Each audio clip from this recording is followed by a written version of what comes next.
এই আয়াতটি নাযিল হয়েছে হযরত সাদ বিন আবি ওয়াক্কাস রাদিয়াল্লাহু তাআলা আনহুর ব্যাপারে।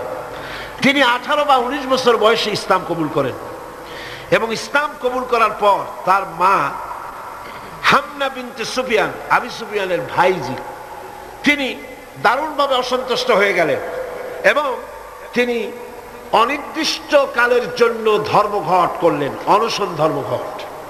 অনশন ধর্মঘট কিন্তু নতুন কিছু না, আগেও ছিল।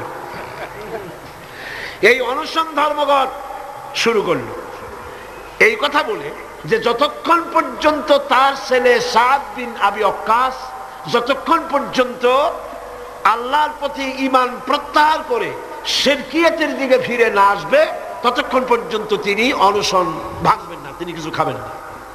তার মা দলিল হিসাবে পেশ করলেন ছেলের সামনে যে দেখো পুত্র, তোমার কোরআন অনুযায়ী আমার হুকুম মানা, আল্লাহর হুকুম, আমার হুকুম তোমাকে মানতে হবে। আর আমার সাথে নাফরমানি করার অর্থ হচ্ছে আল্লাহর সাথে নাফরমানি করা।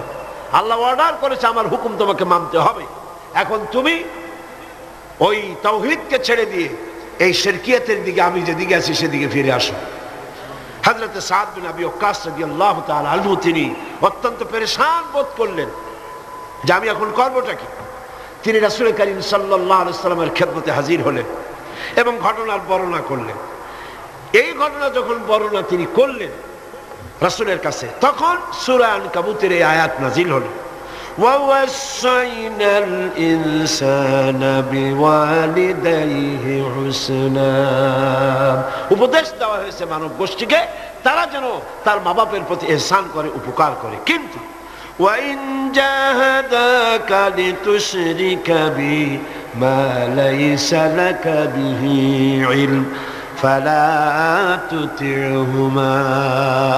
কিন্তু তারা যদি তোমার উপরে শিরক করতে চাপ সৃষ্টি করে অবশ্যই তাদের অনুসরণ করবা না।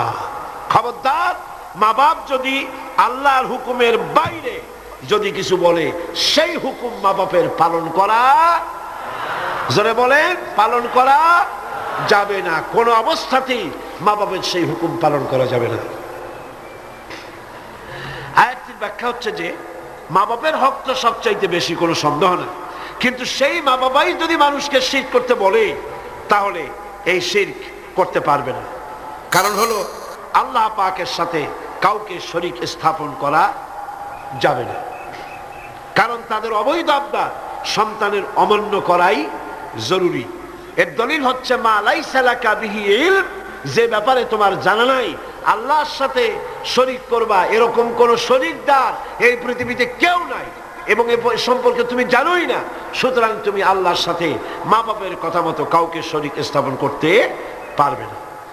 তাই মা বাবা যদি ভুলের উপরে থাকে তাহলে সন্তান সেই ভুলকে মানতে পারবে না, সন্তান সেই ভুলকে মানবে না। মা বাপ যদি ছেলে ইসলাম কবুল করেছে, মা বাপ ইসলাম কবুল করে নাই, এমন অবস্থা যদি হয় তাহলেও সেই মা বাপের সাথে খারাপ ব্যবহার করা যাবে না। ব্যবহার করতে হবে কি? ভালো ব্যবহার। কি করতে হবে? এই ভালো ব্যবহার সম্পর্কে রাসূল করিম সাল্লাল্লাহু আলাইহি ওয়াসাল্লামের কাছে প্রশ্ন করা হলো, আইয়ুল আমালি আহাব্বু ইলাল্লাহি তাআলা, আল্লাহর কাছে সবচাইতে ভালো আমলটা কি?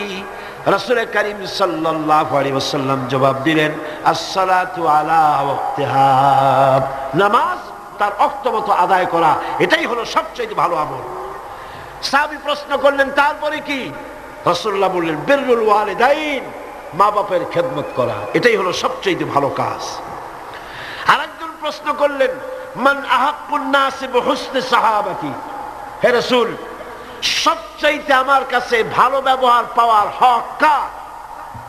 আল্লাহর নবী বলেন, উম্মুক, তোমার মা। সাহাবী প্রশ্ন করলেন, সুম্মা মান, এরপরে কে? রাসূল বললেন, উম্মুক, তোমার মা। তারপরে কে? হুজুর বললেন, তোমার মা। তারপরে কে? হুজুর বললেন, তোমার পিতা। মার মর্যাদা কয় গুণ বাড়লো? কয় গুণ বাড়লো? 3 গুণ বেড়ে গেল। কার চাইতে? বাপের চাইতে মায়ের মর্যাদা কয় গুণ? 3 গুণ বেশি বেড়ে গেল। হযরত আব্দুল্লাহ ইবনে আমর রাদিয়াল্লাহু তাআলা আনহু তিনি বলেছেন, যা রাজুলুন ইলান নবী সাল্লাল্লাহু আলাইহি ওয়াসাল্লাম ফাস্তাযানা লাহু ফিল জিহাদ। তিনি বলছেন যে একজন লোক রাসূলের কাছে আসলেন এবং তিনি অনুমতি চাইলেন জিহাদে যাওয়ার জন্য, যুদ্ধে অংশগ্রহণ করার জন্য। ফাকালা আহাইয়ুন ওয়ালিদাক, রাসূল জিজ্ঞেস করলেন তোমার পিতামাতা কি জীবিত আছেন? তিনি জবাব দিলেন ক্বালা নাম, হ্যাঁ আমার মা বাবা জীবিত আছে। ক্বালা ফাফিহিমা ফাজাহিদ, চলে যাও বাড়ি, মা বাবার খেদমত করো, এটাই তোমার জন্য জিহাদ। জোরে বলেন সুবহানাল্লাহ। হাজমা নামক আরেকজন সাহাবী রাসূল করিম সাল্লাল্লাহু আলাইহি ওয়াসাল্লামের কাছে উপস্থিত হলেন। তিনি অনুমতি চাইলেন যে রাসূল আমি জিহাদে যেতে চাই, আমি জিহাদে যেতে চাই। হুজুর বললেন আলাকা ওয়ালিদাতুন, তোমার কি মা বেঁচে আছে? তিনি বললেন হ্যাঁ আমার মা জীবিত আছেন। আল্লাহর নবী বললেন ইযহাব ফাকরিমহা ফাইন্নাল জান্নাতা তাহতা রিজলাইহা, আখরাজাহুন নাসাই, নাসাই শরীফের হাদিস। রাসূলুল্লাহ বললেন তোমার মা যখন আছে ইযহাব, ফিরে যাও, বাড়ি চলে যাও, ফাকরিমহা, এবং মায়ের সম্মান করো, ইজ্জত করো, মায়ের খেদমত করো, ফাইনাল জান্নাতা তাহতা রিজলাইহা। আমার সেই দুধমা হযরতে হালিমাতুস সাদিয়া, আমার দুধমা, সুবহানাল্লাহ। মায়ের সম্মান ইসলাম এত বেশি দিয়েছে। মায়ের দুধের বদলা ইয়েমেন থেকে একজন হাজী সাহেব আসছেন, মাকে ঘাড়ে নিয়ে তাওয়াফ করতেছে আর গান গাচ্ছে, শের পড়তেছে, মায়ের হক আদায় করে ফেলেছি, মাকে নিয়ে হজ করলাম, মাকে নিয়ে তায়েফ কি বলে মুজদালিফায় গেলাম, মিনায় গেলাম, রমিয়া হাজার করলাম, সাই করলাম, তাওয়াফ করলাম, মাকে গাড়ি নিয়ে সব করেছি, আমার মায়ের হক আমি আদায় করেছি। হযরতে আব্দুল্লাহ বিন ওমর রাদিয়াল্লাহু তাআলা আনহুমা ওই লোকের শের শুনে, গান শুনে, এই কথা শুনে তিনি বললেন তুমি কিসের হক আদায় করেছো? তুমি তো তোমার মায়ের একটা আহ শব্দের হক আদায় করতে পারো নাই। তোমার মা কষ্টে পড়ে তোমাকে কোলে নিয়ে, তোমাকে তোমার কষ্টের সময়, বিপদের সময় তোমাকে দুঃখে দেখে, কষ্ট দেখে মুখ থেকে যাও শব্দটা বেড়েছে, সারা জীবন তো সেই হক আদায় করতে পারবা না। হক আদায় করছো, এত বড় কথা কি করে বলতে পারলে? মা বাপের, পিতামাতার আনুগত্যের চূড়ান্ত রূপ বলতে গিয়ে হযরত ইবনে আব্বাস রাদিয়াল্লাহু তাআলা আনহু বলেছেন, ওয়ান ইবনে আব্বাস রাদিয়াল্লাহু তাআলা আনহু আন্নাহু قال قال رسول الله صلى الله عليه وسلم من أصبح مطيعا لله في والديه أصبح له بابان مفتوحان من الجنة। হযরত ইবনে আব্বাস রাদিয়াল্লাহু তাআলা আনহু বলেছেন, আল্লাহ রাসূল বলেছেন যে ব্যক্তি পিতামাতার সম্পর্কিত আল্লাহর নাজিলকৃত হেদায়েত মেনে নিয়ে সকাল করলো, আল্লাহ রাব্বুল আলামিন তার জন্য জান্নাতের দুইটা দরজা খুলে দেন। আর যদি মা বাপ বেঁচে নাই, দুজনের একজন আছে, তার খেদমত করে, তাকে খুশি করে যদি সকাল করে, জান্নাতের একটা দরজা তার জন্য খুলে যায়। ওয়ামান আমসা আসিয়ান লিল্লাহি ফি ওয়ালিদাইহি আসবাহা লাহু বাবানে মাফতুহান মিনান নার। আর যদি মা বাপকে অসন্তুষ্ট করে, আল্লাহ যে হুকুম করেছে সেই হুকুম অনুযায়ী মা বাবার খেদমত না করে, মা বাবার সাথে নাফরমানি করে যে সন্ধ্যা করলো, নবীজি বলেন তার জন্য জাহান্নামের দুইটা দরজা খোলা হয়ে যায়। মা বাপের দুজনের একজন যদি বেঁচে থাকে, তাহলে মা বাপের দুজনের একজন যদি বেঁচে থাকে, তাহলে তাকে যদি অসন্তুষ্ট করা হয়, জাহান্নামের একটা দরজা তার জন্য খোলা হয়ে যায়।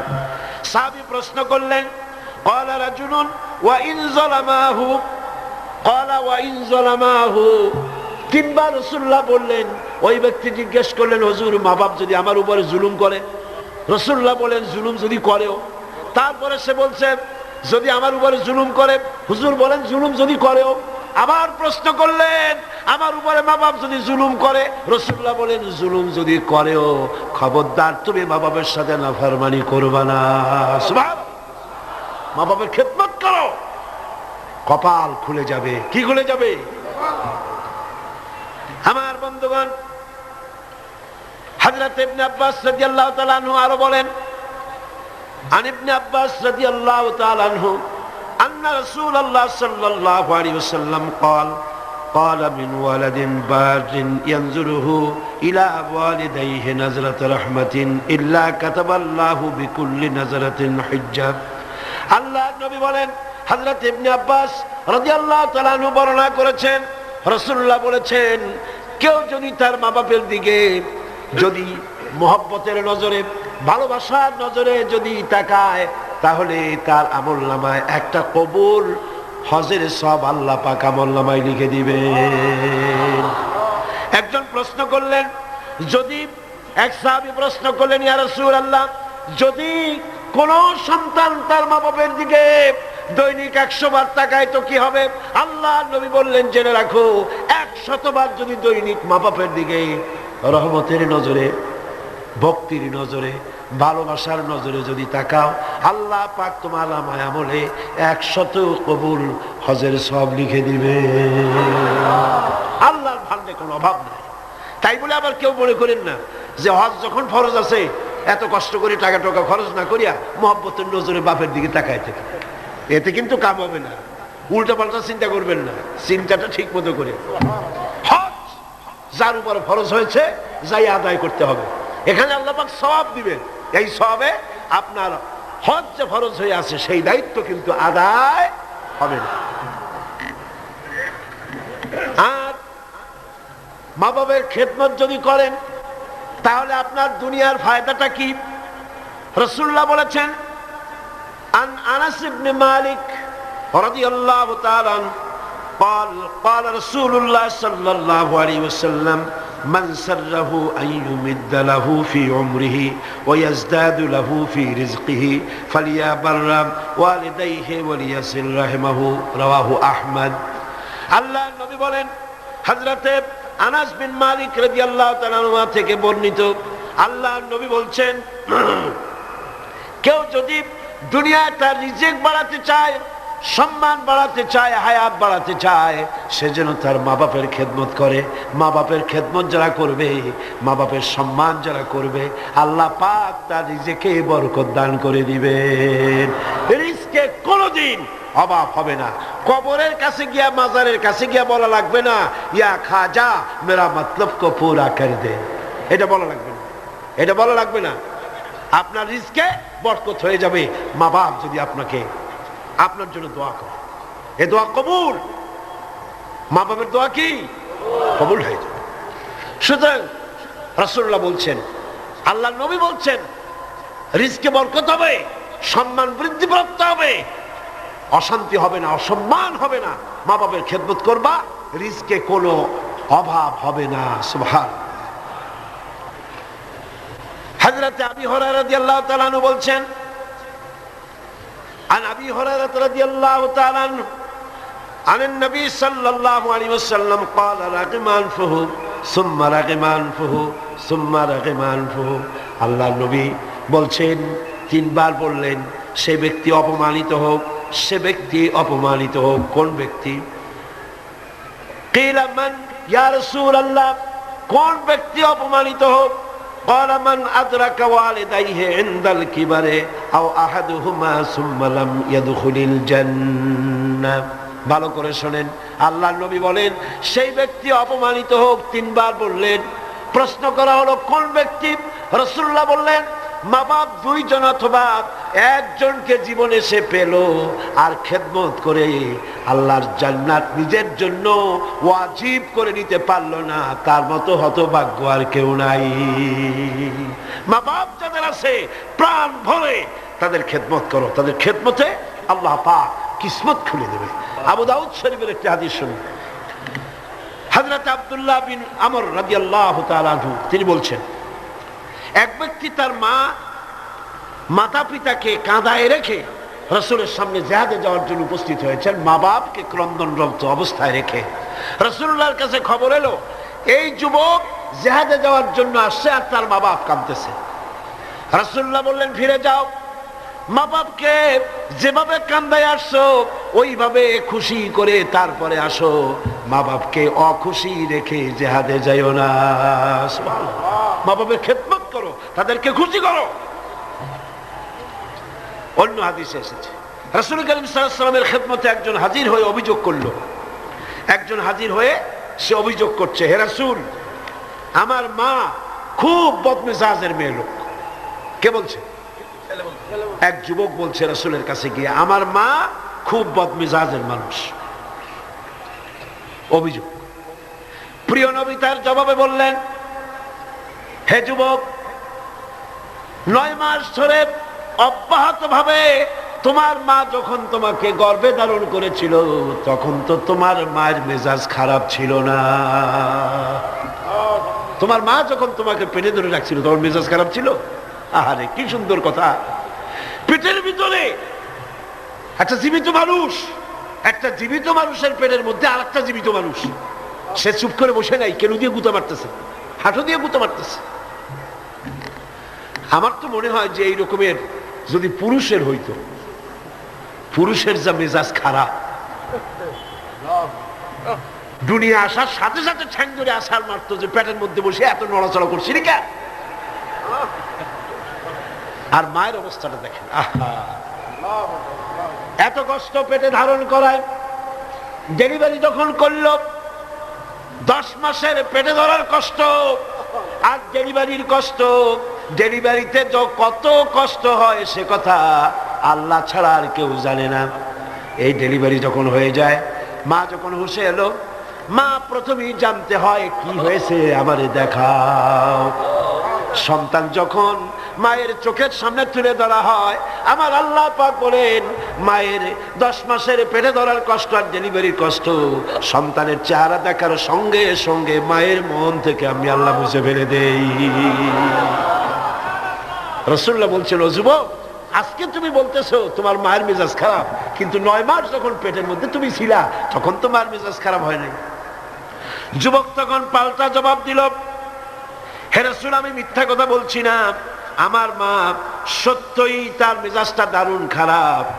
হুজুর বললেন, সে যখন রাতের পর রাত জাগতো আর তোমারে দুধ খাওয়াইতো, তুমি তোমার মা গভীর রাত্রে ঘুমায় আস, তুমি চিৎকার করতেছো, ঘুম ভাঙা তোমারে কোলে নিয়ে দুধ খাওয়াইলো, 2.5 বছর পর্যন্ত জ্বালাইছো মায়ের বুকের দুধ খাইয়া, দিনে দুপুরে রাত্রে কত কষ্ট দিছো, তখন তো তোমার মায়ের মেজাজ খারাপ ছিল না। আরে আরে, খেতে বসেছে মা, মা কি করে, সকলকে আগে খাওয়ায়, স্বামীরে খাওয়াইলো, মেহমান খাওয়ালো, বাচ্চাদের খাওয়ালো, সব শেষে সামান্য তরকারি আর ভাত আছে, খাইতে বসছে সব শেষে, বাচ্চারে কোলে নিয়ে, বাচ্চা পায়খানা করে দিয়েছে কোলের মধ্যে। মা বিরক্ত হইল না, বিরক্ত হলো না, খাবারের থালাটা সরায় রেখে মা বাচ্চাকে কোলে করে নিয়ে বাচ্চাকে সাফ করালো, নিজের কাপড় চোপড় সাফ করলো, তারপরে ক্রন্দনরত বাচ্চার মুখে 2-3টা চুমা দিয়া তারপর আবার খাইতে বসলো। যেই মা তোমারে নিয়া এভাবে করে 2.5 মাস পর্যন্ত বুকের দুধ খাওয়াইয়া তোমারে বড় করলো, তখন তো তোমার মায়ের মেজাজ খারাপ ছিল না। যুবক বলছেন, হে রাসূল, আমার মা আমাকে নিয়ে যত কষ্ট করেছে আমি সে কষ্টের হক আদায় করে দিয়েছি, আমি তাকে হক আদায় করছি, যা তার খাবার দিয়েছি, পরার দিয়েছি, তারে নিয়ে হজ করেছি, হক আমি আদায় করে দিয়েছি। আল্লাহ নবী জিজ্ঞেস করলেন, সত্যি কি তুমি হক আদায় করছো? কয়ে হ্যাঁ, আমি হক আদায় করে দিয়েছি। প্রিয় নবী জবাবে বললেন,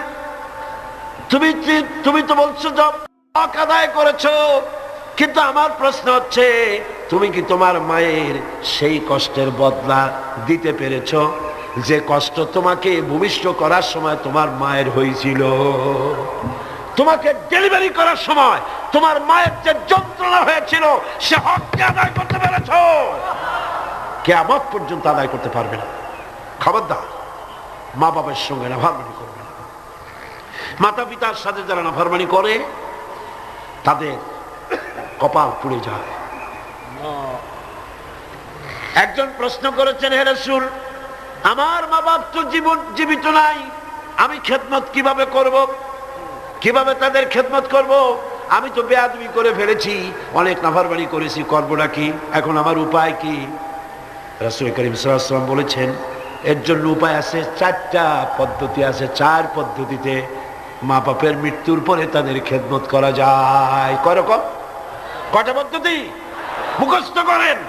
মা বাপের সাথে যারা নাফরমানি করেছেন অথবা করেন নাই, মা বাপ মরে গেছে, এখনো আপনার দায়িত্ব আছে।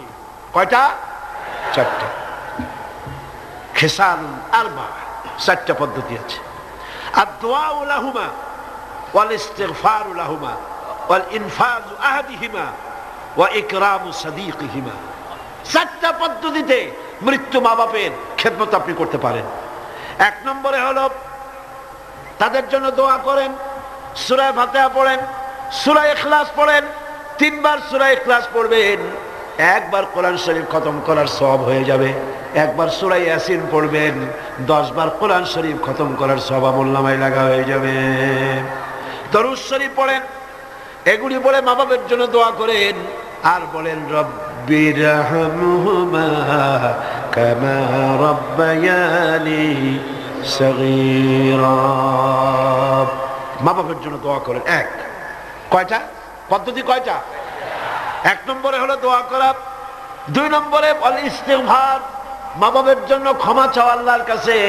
আল্লাহকে বলতে হবে, রব্বুল আলামিন, আমার মা বাপ মানুষ, অন্যায় করেছে, ভুল করেছে, গুনাহ করেছে, গুনাহ হইতে পারে। আল্লাহ তুমি দয়া করে আমার মা বাপের জিন্দেগির গুনাহ খাতা মাফ করে দাও। বলেন আমিন। আরো বলতে হবে, আল্লাহ পাক আমার মা বাপ জীবনে যত গুনাহ করেছে তাদের জীবনের সাইয়্যাত গুলি হাসানাত দিয়া তুমি বদলাইয়া দাও। তুমি যদি ইচ্ছা করো তাহলে তো আমার মা বাপ যে গুনাহ করছে এই গুনাহগুলি তুমি নেকির পাল্লায় নেক বানায় উঠাই দিতে পারো। পারে না? পারে না? সেভাবে দোয়া করো। 3 নম্বরে তাদের ওয়াদা পূরণ করো। মা বাপ যে সব ওয়াদা করে গেছেন পূরণ করতে পারেন নাই, মা বাপের ওয়াদাগুলি পূরণ করে দাও। 4 নম্বরে মা বাপের যেসব বন্ধু আছে, মায়ের যেসব বান্ধবী আছে, তাদের সঙ্গে সম্মানজনক আচরণ করো। মাঝে মধ্যে তাদেরকে হাদিয়া দিও। পিতার আত্মীয়দের, পিতার বন্ধুদের সাথে বাপের মতো শ্রদ্ধা করো, সম্মান করো। সুবহানাল্লাহ, সুবহানাল্লাহ। রাসূলকে প্রশ্ন করা হয়েছে, হুজুর আমি তো অনেক গুনাহ করে ফেলছি, আমার উপায় কি? হুজুর বললেন, মায়ের খেদমত করো। শুনতেছেন কথা? শুনতেছেন? আমি অনেক গুনাহ করেছি, আমার উপায় কি? হুজুর বললেন, মায়ের খেদমত করো। তিনি বললেন, হুজুর আমার তো মা বেঁচে নাই, এখন আমার উপায় কি? হুজুর কন, যাও খালার খেদমত করো, মায়ের গন্ধ খালার গায়ে দিয়ে আসে। সুবহানাল্লাহ। ভাইরা আমার, মা বাবার সঙ্গে যারা দুর্ব্যবহার করে এই দুনিয়ায় তাদেরকে আল্লাহ রাব্বুল আলামিন শাস্তি দিবেন। আর পরকালের শাস্তি তো তাদের জন্য রয়েই গেছে। দুনিয়ার শাস্তিও আছে আর পরকালের শাস্তিও তাদের জন্য রয়ে গেছে। মা বাপের দোয়া অবশ্যই কবুল। 3 জনের দোয়া মুস্তাজাবুদ দাওয়াত। 3 জন। কয়জন? 3 জন। পীর সাহেবের দোয়া, মৌলানা সাহেবের দোয়া, সুফি সাহেবের দোয়া কবুল হইতেও পারে, নাও হইতে পারে। কোনো গ্যারান্টি নেই, গ্যারান্টি নেই। হইতেও পারে, নাও হইতে পারে। কিন্তু আল্লাহর নবী 3 জনকে গ্যারান্টি দিয়েছেন। মুসাফির, প্রবাসী, তার দোয়া কবুল হবে। যেমন পাকিস্তান থেকে জামিয়া আশরাফিয়ার মুহতামিম হযরত মাওলানা ফজলুর রহিম সাহেব এখানে উপস্থিত হয়েছেন, কসরের নামাজ পড়ছেন। প্রবাসী মুসাফির, মুসাফিরের দোয়া কবুল হবে, বলেন সুবহানাল্লাহ। আবার মাজলুম ব্যক্তি, অত্যাচারিত ব্যক্তি যদি দোয়া করে আল্লাহ পাক তার দোয়া মঞ্জুর করে নেবেন। আর মা বাপ যদি সন্তানের জন্য দোয়া করে অবশ্যই সেই দোয়া কবুল হয়ে যাবে। অবশ্যই মা বাপের দোয়া কবুল, কোনো সন্দেহ নাই। লা শাক্কা ফি ওয়ালা রাইবা ফি। মা বাপ দোয়া করলে কবুল হবেই হবে। সুবহানাল্লাহ। এখন এই আয়াতের শেষ দিকে আল্লাহ পাক বলছেন, ফালা তুতিউহুমা ওয়া সাহিবুহুমা ফিদ দুনিয়া মারুফা। মা বাপ যদি মুশরিক হয়, মুশরিকা হয়, তাহলে তাদের সাথে আচরণটা কিন্তু খারাপ করা যাবে না। কথা বুঝতে পেরেছেন? আচরণ খারাপ করা যাবে না, আচরণ ভালো করতে পারে, ভালো হতে হবে। সদাচার করো, সদাচরণ করো। মা বাপ যদি অমুসলিম হয়, গুনাহগার হয়, এমনকি মা যদি বেশ্যা হয়, তোমার কাছে মা মাই। খবরদার মায়ের সাথে নাফরমানি করতে পারবে না। কথা বুঝে আসছে? মাথায় ঢুকতেছে? মাথায় ঢুকতেছে? এবার দেখুন হযরতে আসমা বিনতে আবি বকর রাদিয়াল্লাহু তাআলা আনহা, তিনি বলছেন আন আসমা বিনতে আবি বকর রাদিয়াল্লাহু তাআলা আনহা قالت قدمت علي امي وهي مشركه في عهد رسول الله صلى الله عليه وسلم। রাসূলুল্লাহর যুগে আমার মা মুশরিক অবস্থায় আমার বাড়ি আসলো। আমি প্রশ্ন করলাম, হে রাসূল, হে রাসূল, আমার মা আমার বাড়িতে আসছে, আমি কি তার সঙ্গে আত্মীয় জনিত ব্যবহার করব নাকি? আমার মা হিসাবে তার সাথে আমি সেরকম ব্যবহার করব নাকি? অথচ তিনি ইসলামের প্রতি বেজার, আপনার প্রতি নাখোশ, আল্লাহর প্রতি নাখোশ, ইসলাম তিনি ভালোবাসেন না। আমার বাড়ি আসছে, আমি তার মেয়ে, আমি এখন তার খেদমত করা বা তার প্রতি ভালো ব্যবহার করা আমার জন্য কি রকম হবে আপনি বলেন? নবীজি বললেন, অবশ্যই তুমি তোমার মায়ের সাথে সম্মানজনক, আত্মীয়তাজনক, মায়ের সাথে সন্তান যেমন ব্যবহার করে সেই ব্যবহার করা লাগবে। মা মুশরিকা হতে পারে, ব্যবহার পাবে সে সন্তান যে ব্যবহার করা উচিত সেই ব্যবহারই পাবে। এই জন্য যাদের মা এবং পিতা মুশরিক বা মুশরিকা, তাদের জন্য সন্তান কেঁদে কেঁদে আল্লাহর কাছে দোয়া করবে। তোমার মা যদি বেনামাজি হয়, তোমার বাপ যদি বেনামাজি হয়, তাহলে তাদের নসিহত করতে গিয়া আঙ্গুল উঁচু করে, চোখ রাঙাইয়া, মাথায় ধমক দিয়া, ধমকের সুরে মা বাপকে কথা বলতে পারবা না। পায়ে ধরে বলো মাকে, পিতাকে পায়ে ধরে বলো, বাবা, হে আমার মা বাবা, নামাজ পড়ছেন না, এটা জাহান্নামের রাস্তা, অনুগ্রহ করে নামাজ পড়ুন। ধমক দেওয়া যাবে না। সুবহানাল্লাহ। আমার বন্ধুগণ, মা বাপের জন্য কেঁদে কেঁদে দোয়া করতে হবে। যাদের মা বাপ এরকম, ইসলাম সহ্য করতে পারে না, আল্লাহ সহ্য করতে পারে না, রাসূল সহ্য করতে পারে না, এটা তো সেই যুগে ছিল, কিন্তু বর্তমান যুগেও আছে না? নাই আছে কিনা? এই মাহফিলও বহুত মহিলা এভাবে চিঠি আমাকে লিখেছেন, মাহফিলে আসে কিন্তু স্বামী তা বরদাস্ত করতে পারে না, কিন্তু সিনেমায় গেলে কোনো খারাপ কিছু বলে টলে না, সেখানে যাও, মাহফিলে যাও। ছেলে ইসলামী ছাত্র শিবির করে, অসহ্য, টাকা বন্ধ করে দাও, লেখাপড়া বন্ধ করে দাও, সহ্য হয় না। ইসলামী ছাত্রী সংস্থা করে, মৌলবাদী হয়ে গেছে, পয়সা দেয় না, খাবার দেয়। হায় রে কপাল পোড়া বাপ, তোমার তো চিন্তা করা উচিত, তোমার ছেলে সে তো কমিউনিস্ট আন্দোলন করে না, তোমার ছেলে তো সিনেমায় যায় না, তোমার ছেলে তো girls high school, girls college ছুটির সময় এতিমের মতো মেয়েদের দিকে তাকায় থাকে না, তোমার ছেলে মাস্তানি করে না, চাঁদাবাজি করে না, ইসলামী ছাত্র শিবির করে, ইসলামী ছাত্রী সংস্থা করে, পবিত্র সংগঠন করে। তুমি তো সেজদা দিয়ে কাঁদবা, আল্লাহ আমার ছেলে ভালো কাজ করতেছে। ঠিক কিনা? জোরে বলেন ঠিক কিনা? আমার বন্ধুগণ, মা বাবার জন্য দোয়া করতে হবে, মা বাবার জন্য দোয়া করতে হবে।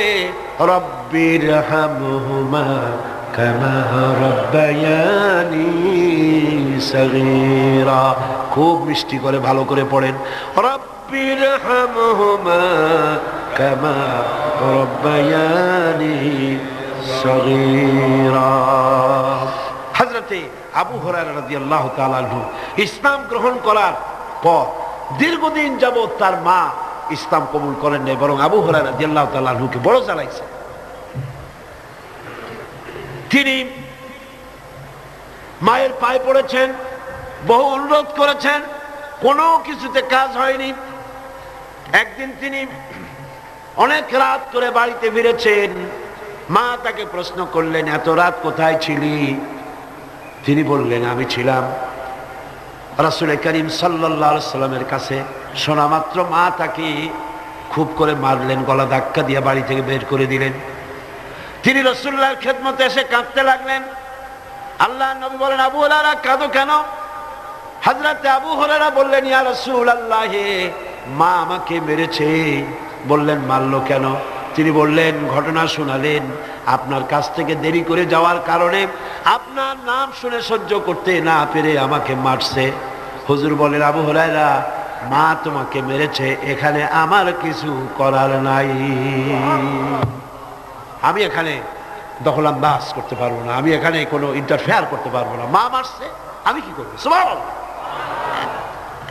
ভাইরা আমার, হযরত আবু হুরায়রা বলেন, ইয়া রাসূলুল্লাহ, মায়ের বিরুদ্ধে নালিশ করার জন্য তো আমি আপনার কাছে আসি নাই। বললেন, কেন এসছো? হযরত আবু হুরায়রা বলেন, ইয়া রাসূলুল্লাহ, আমি আসি দোয়া চাওয়ার জন্য। আমি জানি নবীজি যদি আল্লাহর দরবারে হাত উঁচু করে দোয়া মঞ্জুর হয়ে যায়। আপনি আমার মায়ের জন্য, হেদায়েতের জন্য দোয়া করুন। মা দুহাত তুলে দোয়া কর, আল্লাহর নবী তখন দুহাত উঁচু করে দোয়া করলেন, আল্লাহুম্মা ইহদি উম্মা আবি হুরায়রা, আয় আল্লাহ, আমি দোয়া করি আবু হুরায়রার মাকে তুমি হেদায়েত নসিব করে দাও। হযরত আবু হুরায়রা দৌড় দিলেন, কয়েকজন সাহাবী পিছন থেকে টেনে ধরলেন, দৌড়াও কেন, কোনো বিপদ হলো নাকি?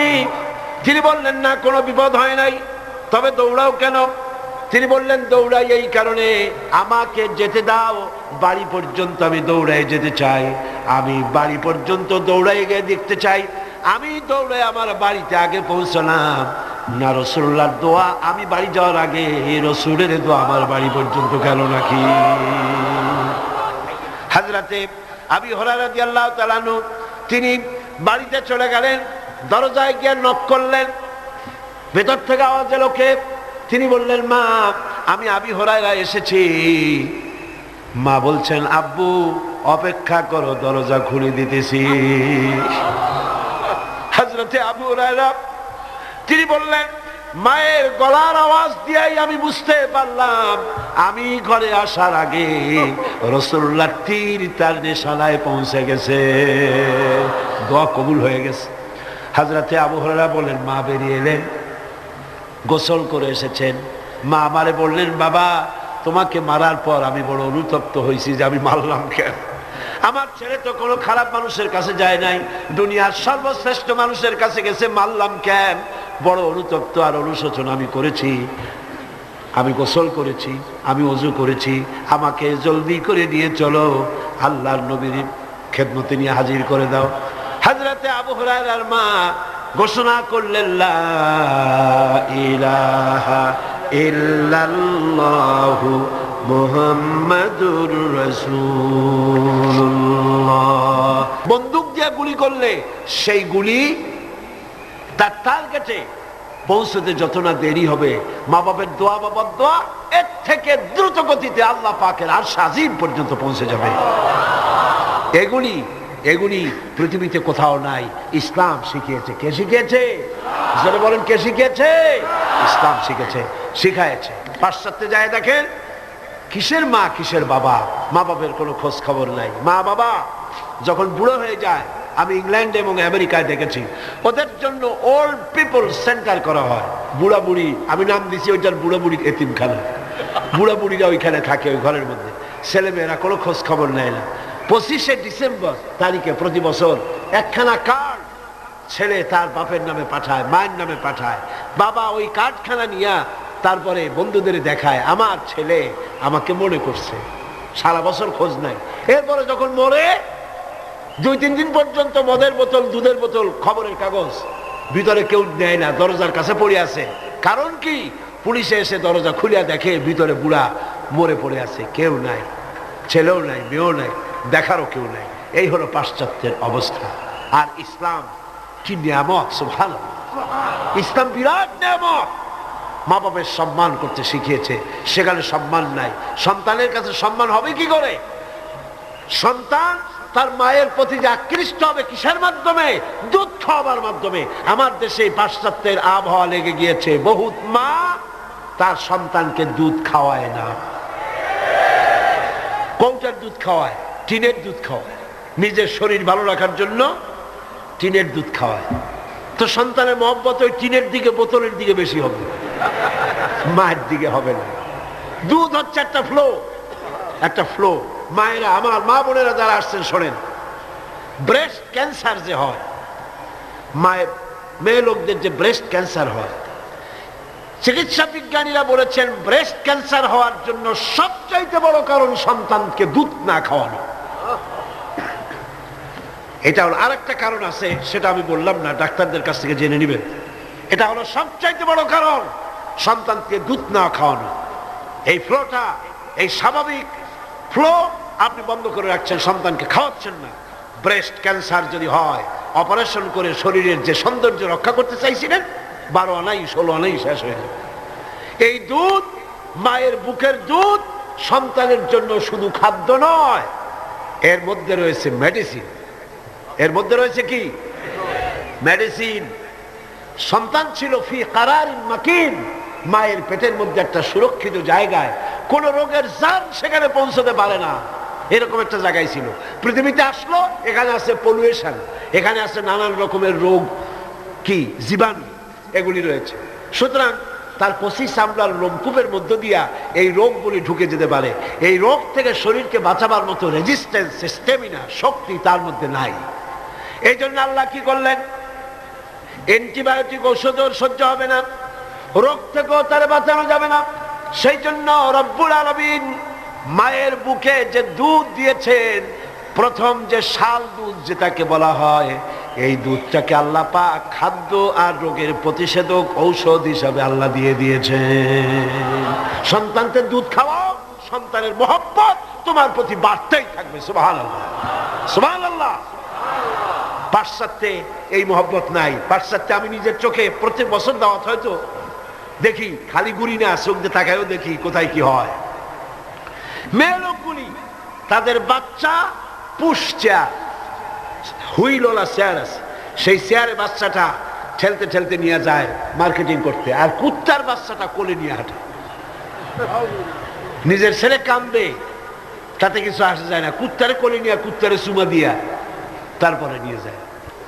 যে কুকুরের যে যত্ন আছে, শিশুর সেই যত্ন পাশ্চাত্যে নাই। অথচ শিশুর মর্যাদা আল্লাহ দিয়েছেন, শিশুর হক, মায়ের দুধ তাকে খেতে দিতে হবে। এ দায়িত্ব দিয়েছে আল্লাহ পাক, এ হক আদায় করার জন্য মাকে দায়িত্ব দিয়েছে। আমার মা বোনেরা, আপনারা আপনাদের মহলে কথা শোনান, সর্বত্র পৌঁছান, কোন মা যেন তার সন্তানকে নিজের দুধ থেকে যেন বঞ্চিত না করে। সন্তান রোগ থেকে বাঁচবে, মায়ের প্রতি মহব্বত বাড়বে, ভালোবাসা বাড়বে। এভাবে আল্লাহ পাক বলছেন, তোমার উপরে যদি চাপ, এই মা বাবার খেদমত তো তুমি করবাই, কিন্তু মা বাবা যদি অন্যায় করতে বলে, শিরক করতে বলে, গুনার কাজ করতে বলে, অবশ্যই তুমি সেই গুনার কাজ করবা না। ওয়াত্তাবি সাবিলা মান আনাবা ইলাইয়া, বরং অনুসরণ করবে সেই ব্যক্তির, যে ব্যক্তি আমার পথে পরিচালিত হয়েছে, আমার পথে যে চলছে, আমার পথে যে ডাকে, তার দিকে এগিয়ে আসো। সুম্মা ইলাইয়া মারজিউকুম, আর এরপরে তোমাদের সকলকেই আমার কাছে ফিরে আসতে হবে। কার কাছে? কার কাছে? ফাউনাব্বিউকুম বিমা কুনতুম তা'মালুন, আর এরপরে কিয়ামতের দিন তোমাদের সমস্ত কাজের ফলাফল আমার কাছে প্রকাশিত হয়ে যাবে। মুনাজাত করব, মুনাজাতের পরে আযান হবে।